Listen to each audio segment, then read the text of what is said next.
माननीय उपसभापति महोदय, आज हम जिस विषय के ऊपर विचार करने के लिए एकत्र हुए हैं, यह विश्व की उन समस्याओं में से एक है जिसमें कोई भी देश और कोई भी व्यक्ति यह नहीं कह सकता कि मैं इससे अप्रभावित हूं। अनेक समस्याएं हो सकती हैं, कोई कह सकता है किसी देश पे आतंकवाद का प्रभाव नहीं है, कोई कह सकता है अमुक समस्या मेरी नहीं है, परंतु क्लाइमेट चेंज एक ऐसी समस्या है जिससे विश्व का हर देश और हर व्यक्ति एक समान रूप से प्रभावित है। और इसकी वजह से अगर हम एक बात कहें कि विगत 100 वर्षों में दुनिया ने साइंस एंड टेक्नोलॉजी में इतनी उन्नति की, किसी जमाने में सिर्फ मार्कोनी का सिग्नल गया था 1900 में पार, आज हम वर्ल्ड वाइड वेब पे बैठे हुए हैं, हम सैटेलाइट्स पे बैठे हुए हैं।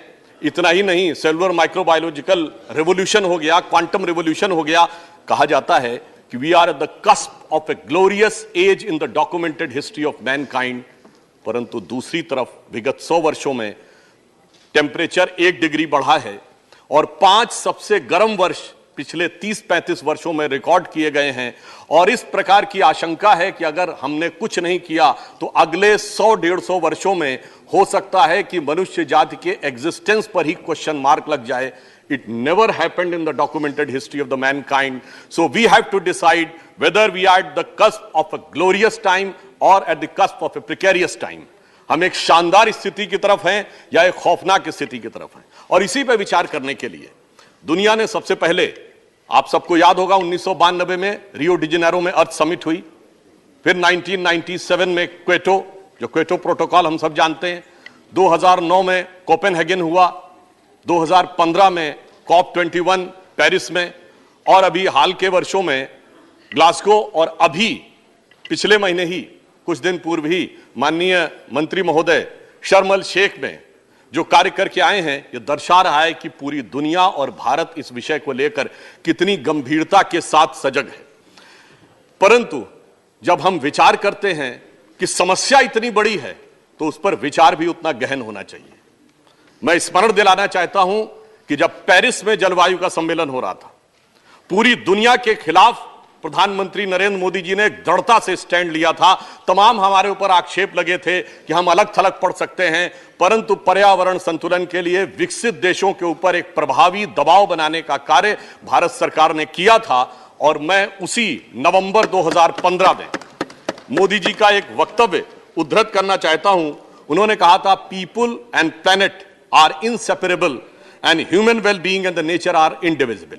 यानी हम नेचर से अपने को अलग रख के नहीं देख सकते। और आप सोचिए कि आज विज्ञान ने भी बात माना। सिर्फ 60-70 साल पहले अगर आप किसी से कहते कि दिल्ली में फैक्ट्री चल रही है और कनाडा में बर्फ पिघल रही है, तो कोई कहता कितने अनसाइंटिफिक हो, कितनी बेकार की बात कर रहे हो, हीट कंडक्शन के रूल नहीं जानते, कुछ मीटर हीट नहीं जा सकती, हजारों किलोमीटर कैसे जा सकती है। आज ग्रीन हाउस इफेक्ट ने प्रूव किया है कि नॉर्थ और साउथ पोल की बर्फ भी पिघल सकती है, because entire earth is a single cosmic unit. ये वही बात है जो मोदी जी ने कहा कि नेचर और ह्यूमन वेल बीइंग अलग नहीं हो सकती। अब आप देखिए कि जब से हमारी सरकार आई तो इस दिशा में छोटे स्टेप से लेकर क्रमशः उत्तरोत्तर बड़े स्टेप तक किस प्रकार का कार्य हुआ। याद करिए 15 अगस्त 2014 सबसे पहले जब प्रधानमंत्री जी ने उद्बोधन दिया था तो स्वच्छ भारत अभियान की बात कही थी, यह शुरुआत थी। याद करिए नो सिंगल यूज प्लास्टिक, यह अगला स्टेप था। नमामि गंगे, जब नमामि गंगे की बात हुई तो गंगा को पूरी तरीके से क्लीन करना, यह अगले स्टेप की तरफ था। और इतना ही नहीं, जो हमने लक्ष्य 2015 में निर्धारित किए थे उसके लिए भारत सरकार ने ग्रीन स्किल डेवलपमेंट प्रोग्राम बनाया, जिसमें कि वन क्षेत्र में रहने वाले लोगों को स्किल किया जा सके कि वो किस प्रकार से अपनी वन संपदा का वास्तविक संरक्षण कर सकते हैं, जिससे कि जो हमने नेशनल डिटरमाइंड कंट्रीब्यूशन पेरिस में तय किया था उस लक्ष्य को हम प्राप्त कर सकें। और अगला लक्ष्य था सस्टेनेबल डेवलपमेंट ग्रोथ, अर्थात एक ऐसा विकास का मॉडल जिसमें प्रकृति के साथ हम तारतम्य बनाकर विकास कर सकें। और इसी के लिए नेशनल बायोडायवर्सिटी टारगेट भी तय किया गया, यानी एक बहुआयामी योजना के साथ इस क्लाइमेट चेंज या इकोलॉजिकल इंबैलेंस को ट्रीट करने के लिए आगे बढ़े। इतना ही नहीं, जब हम भारत को विकसित देश बनाना चाहते हैं तो ऊर्जा की आवश्यकता भी है, और अगर हम फॉसिल फ्यूल या कोल से ही ऊर्जा की आवश्यकता पूर्ति करते रहेंगे तो कैसी समस्याएं आ सकती थी। तो याद करिए एलईडी बल्ब का विषय बहुत शुरू में लिया गया और अब तक भारत सरकार 37 करोड़ एलईडी बल्ब्स का वितरण कर चुकी, जो अमेरिका की कुल आबादी से ज्यादा है। बहुत से ऐसे कार्य होते हैं सभापति महोदय जो पूर्ववर्ती सरकारों ने भी सोचा होगा नहीं कर पाए होंगे। जैसे सोलर एनर्जी में जितनी लंबी छलांग हमने मारी है, उन्होंने भी सोचा होगा, उतनी लंबी छलांग नहीं मार पाए, परंतु कुछ बातें ऐसी होती हैं जो उन्होंने शायद सोची भी ना हो। वो ये था कि एक इंटरनेशनल सोलर अलायंस बनेगा और उसका केंद्र भारत में बनेगा। यह विचार शायद उन्होंने नहीं किया होगा, मोदी जी के नेतृत्व में यह हुआ और आज इंटरनेशनल सोलर अलायंस का केंद्र गुरुग्राम में है। और इसमें हमने अचीव क्या किया है कि इन वर्षों में हम सोलर सेल की कैपेसिटी में तीसरे नंबर के देश हो गए हैं और सौर ऊर्जा के द्वारा वाटर हीटिंग के प्रोसेस में दूसरे नंबर के देश हो गए हैं। और इतना ही नहीं, अभी भारत ने दुनिया में पहला ऐसा गांव बनाया है जो पूर्णतः सौर ऊर्जा पे चलता है, जहां की एक एक घर भी सौर ऊर्जा पे चल रहा है। वो है गुजरात का मोढेरा गांव। और इतना ही नहीं, वहां पर भगवान सूर्य का एक मंदिर भी है। तो वो भावी भारत का भी प्रतीक है और गौरवशाली भारत का भी प्रतीक है। अर्बन फॉरेस्टेशन के लिए नागपुर, रांची और पणजी में फॉरेस्टेशन किया गया और रेलवे का इलेक्ट्रिफिकेशन 80% तक ब्रॉड गेज का पूरा कर लिया गया है 52,000 किलोमीटर के द्वारा, क्योंकि वो एक बहुत बड़ा कंट्रीब्यूटर था इस क्लाइमेट चेंज में। अब जैसा हमारी पूर्ववर्ती वक्ता ने भी बताया, उसके मैं विस्तार में नहीं जाना चाहता कि COP26 में ग्लासगो में प्रधानमंत्री जी ने पंचामृत की बात कही थी कि 2030 तक 500 gigawatt non fossil energy, 50% renewable energy, carbon emission 1 billion से कम करना और कार्बन इंटेंसिटी को 45% डाउन करना, नेट जीरो बाय 270। परंतु महत्वपूर्ण बात यह है सभापति जी, कहा जाए वो किया भी जाए। 2015 में हमने लक्ष्य तय किया था कि 2030 तक हमारी नॉन फॉसिल एनर्जी की इंस्टॉल्ड कैपेसिटी 40% हो जानी चाहिए। और मुझे यह कहते हुए हर्ष हो रहा है कि 2022 आते आते 39.91% हो गई है, अर्थात 8 वर्ष पूर्व हमने उस टारगेट को अचीव कर लिया। फिर यदि आप ध्यान करें, जिसका अभी उल्लेख किया गया कि COP26 ग्लासगो में प्रधानमंत्री जी ने कॉन्सेप्ट दिया life for environmental friendly life style, यानी एक ऐसा जीवन शैली जो कि इन्वायरमेंट के अनुसार हो। यहां पे मैं सदन का ध्यान आपके माध्यम से मूलभूत विषय पर आकृष्ट करना चाहता हूं। यह नेचर की समस्या क्यों आती है? हम सब में शायद कुछ ने जरूर पढ़ा होगा, वेस्टर्न थियोलॉजी में नेचर नाम की किताब है रिटन बाय एरिस्टोटल, जिसमें क्या लिखते हैं वो, all the elements of the nature are for the service of the mankind. सब कुछ प्रकृति हमारी सेवा के लिए। और यही नहीं, उस फिलॉसफी में यह भी लिखा गया, man should become the possessors and masters of nature, चाहे फ्रांसिस बेकन या रेने डिकार्टे लिखते हो। इतना ही नहीं, यह लिखा गया, man should be able to subdue nature. और इसीलिए बढ़ते बढ़ते हम उस मुकाम तक पहुंचे थे। हम लोग के जन्म से बहुत पहले की बात है, हमारी किताबों में हमने पढ़ा, जब यूरी गैगरिन स्पेस में गए तो क्या लिखा था किताबों में, man has conquered space, as if space is an enemy needed to be conquered.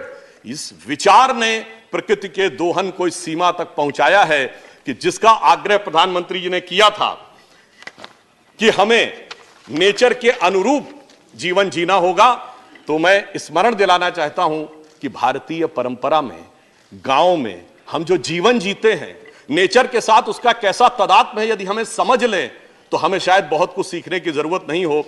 गेहूं की बाली उगती है तो उसके नीचे का जो हिस्सा होता है वो किसको जाता है? पहले पशुओं को जाता है। जो बाली निकाली जाती है दाने, तो पहला दाना किसको जाता है? पक्षियों को जाता है। जब दाने से आटा बनता है तो पहला आटा किसको जाता है? चींटियों को जाता है। फिर गूंथा जाता है आटा रोटी बनाने के लिए तो मछली को जाता है। पहली रोटी गाय को जाती है और अंतिम रोटी कुत्ते को जाती है। इससे ज्यादा प्रकृति के साथ रहने का तरीका किसी को सीखने की जरूरत है। पर दुख की बात यह थी कि हमारे किसान भाई भी जब आंदोलन में बैठे थे तो कोई विदेश की लड़की उनको बता रही थी कि इन्वायरमेंट के साथ कैसे जीना चाहिए, जबकि वो तो हम हजारों सालों से किस तरीके से जीते आ रहे हैं वह हमें समझ में आना चाहिए। और मैं कोट करना चाहता हूं, इस सारी समस्या का मूलभूत कारण कहां से आता है। विलियम वर्ड्सवर्थ एक बहुत बड़े कवि हुए अंग्रेजी के, जिन्होंने एक फ्रेज यूज किया, child is the father of man. उसका मीनिंग क्या था? कहा गया बच्चा प्रकृति के अधिक नजदीक होता है और वही हमारा फोर फादर है। तो इसका अर्थ यह हुआ कि अगर हम अपने अंदर के चाइल्ड को देखें तो हमारे पूर्वजों ने यानी फोर फादर्स ने क्या कहा था वह हमें समझ में आना शुरू होता है। और हमारी सभ्यता तो वो है मान्यवर जहां पर की प्रार्थना भी क्या की जाती है? अंतरिक्ष शांति, पृथ्वी शांति, औषधया शांति, रापः शांति, वनस्पति, औषधि, फूल, पत्ती, अंतरिक्ष सभी का कल्याण हो। परंतु अफसोस की बात यह है कि जब हम इस प्रकार के विचार के साथ आगे बढ़ रहे हैं तो उस टकराहट के कारण वह समस्या हो रही है। इसलिए मैं अधिक समय न लेते हुए सिर्फ यह कहना चाहूंगा कि जो मोदी जी ने कहा कि लाइफ स्टाइल एनवायरनमेंट के अनुरूप होनी चाहिए, आज यदि यह सीख कहीं से आ सकती है तो भारत से ही आ सकती है, भारत की परंपरा से आ सकती है। और आज हम दुनिया में कितनी भी ऊंचाई पर पहुंच गए हों, पर क्या हमने धरती और धरती की वेदना को देखा? तो यह मैं पंक्ति कहना चाहूंगा, आकाश नापने वालों तुम सच सच कह दो, क्या नाप सके हो तुम धरती की मौन व्यथा?